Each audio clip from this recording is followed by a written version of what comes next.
Olá, meus irmãos, minhas irmãs, estamos aqui para mais um dia de meditação, de leitura, de aprendizado da Filoteia de São Francisco de Sales, essa obra que está nos fazendo crescer na vida espiritual, que está nos fazendo olhar além aqui na vida espiritual. E, bom, vamos lá. Eu estava aqui olhando para esse capítulo de hoje, capítulo 3 da segunda parte. É um capítulo curtinho, então eu acho que eu vou fazer uma leitura quase completa dele e a gente vai meditando. Eu leio uma parte, comento, porque realmente os outros, né, não dá, se ficasse a leitura ia ficar um pouquinho mais extenso, mas esse aqui é bem curtinho mesmo. Então lembra que nós estamos tratando da preparação para a oração, né, para essa oração mental, para a meditação. Então nós estamos tratando da preparação.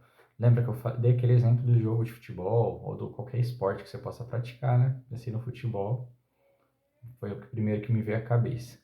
Mas, então eu falei que antes de entrar no jogo, o jogador precisa fazer o aquecimento para ele estar preparado para jogar adequadamente, para não se machucar, para que ele seja mais eficaz. Da mesma forma, a gente precisa se preparar para a meditação, para a oração mental.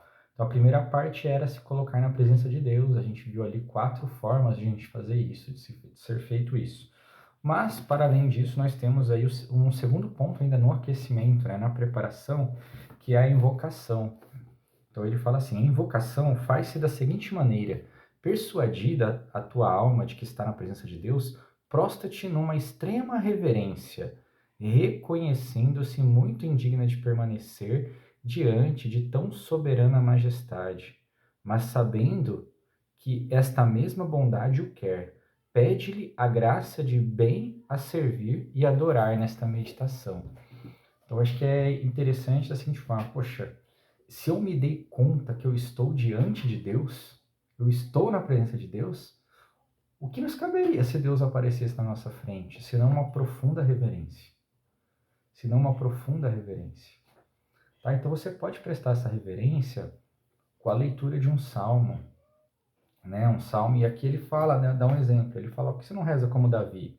Daí pega um trecho de um salmo de Davi e fala: não me aparteis, meu Deus, da presença do vosso santo rosto, e não me tireis da graça do vosso Santo Espírito. Resplandeça o vosso santo rosto sobre a vossa sobre a vossa serva, e considerarei as vossas maravilhas.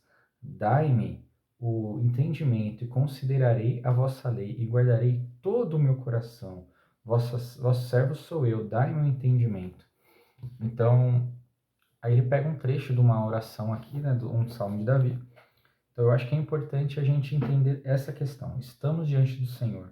Se nós nos dermos conta verdadeiramente que estamos diante da presença do Senhor, o que nos cabe senão a reverência, tá? Então, você poderia rezar, pegar um salmo que tivesse uma certa invocação, né? Não precisa ser um salmo longo, extenso, mas pode pegar um trecho desse salmo e ler, né? Por exemplo, sonda-me, Senhor, e me conheces, né? Tá ali, né? Acho que não me engano, Salmo 138, dependendo da Bíblia. E se coloca na presença do Senhor, diante de uma reverência, pode ser um salmo que te faça reverenciar o Senhor e ao mesmo tempo clame a sua misericórdia, se dê consciência desse amor, tá? Do Senhor. Talvez também rezar, talvez possa ser o livro da sabedoria, o capítulo 9, né, que invoca nessa sabedoria que vem do alto dos céus. Então é uma invocação, né? Talvez seja até seja um trecho muito bom para começar, para fazer essa primeira invocação, porque ele coloca a pessoa na perspectiva, mas o que seria de mim se não mandasses o teu espírito do alto dos céus? Então eu acho que é importante a gente entender que a gente está fazendo uma invocação e prestando uma reverência, já que nós nos demos conta da presença de Deus. E aqui ele fala: também te será de proveito invocar teu anjo da guarda. Então você vê que a figura do anjo da guarda é muito importante para a vida espiritual, de acordo com São Francisco de Sales, né? Eu acho que já é a quinta, sexta vez, sei lá, já foram várias vezes que ele invoca o anjo da guarda. Então pense assim: o Senhor quis fazer as criaturas de forma que elas dependessem umas das outras, né? Ele pede que um reze pelos outros. A gente tem a intercessão dos santos, temos a intercessão dos anjos. Ele mesmo é esse Deus que pessoalmente não faz tudo, né? Porque você tem o Pai Criador, você tem o Filho Redentor, você tem o Espírito Santificador. Ele quis dispor de todas as coisas assim. Nessa disposição de todas as coisas, ele te deu um anjo da guarda, que é seu e não é de mais ninguém. Essa é a missão dele. Essa é a grande missão dele, zelar por você. Então, que criatura que nós devemos ter, assim, tamanha devoção e tamanho carinho. Então, ele fala desse exemplo. Ele fala também que, por exemplo, você pode, se você for meditar, por exemplo, a morte do Nosso Senhor, você pode invocar Nossa Senhora, você pode invocar São João, né, que foi aquele que ele recostou a cabeça sobre os ombros. Você pode meditar, por exemplo, você pode se colocar no lugar do bom ladrão, então pedir a intercessão de São Dimas. Você pode se colocar na posição de Maria Madalena, né, e ela, aquela Maria Madalena que vai à procura onde colocastes o meu Senhor. Então, pedir a intercessão de um santo que talvez te ajude a meditar um determinado mistério do Senhor. Determinado mistério, eu vou fazer minha oração e eu tenho diante de mim um crucifixo lá de São Damião.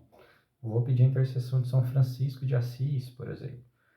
Então, né, eu acho que essa a intenção, de que você peça também a intercessão de um santo que vai te iluminar para aquele mistério. Mas não é para você ficar fazendo procura de santo, mas qual que é o santo que vai identificar com o mistério?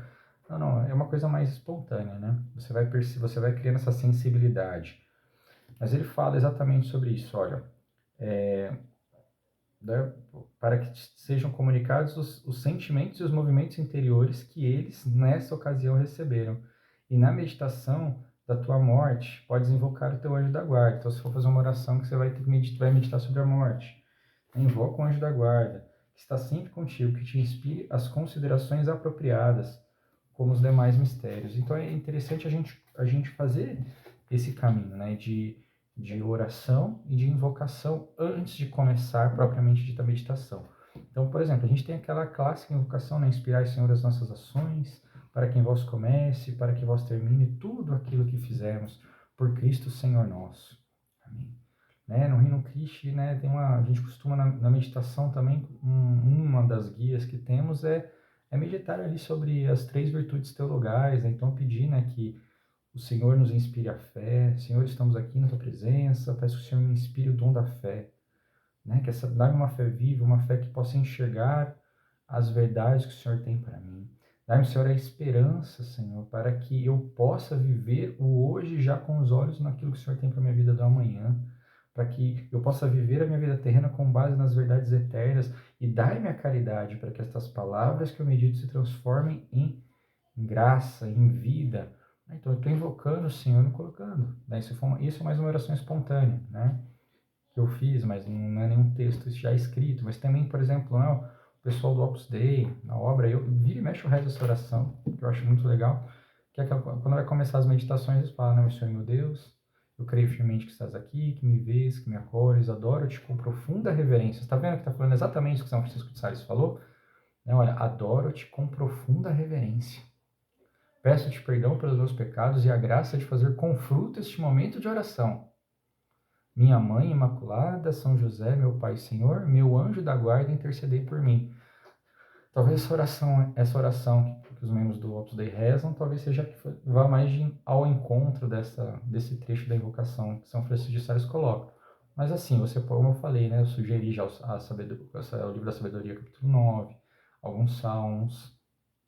Deixe-se inspirar pelo Senhor, né? Não precisa ficar buscando muito. Vai rezando, vai testando e vai sentindo as inspirações que seu anjo da guarda sopra aos seus ouvidos. Tá bom? Fiquem com Deus e até amanhã.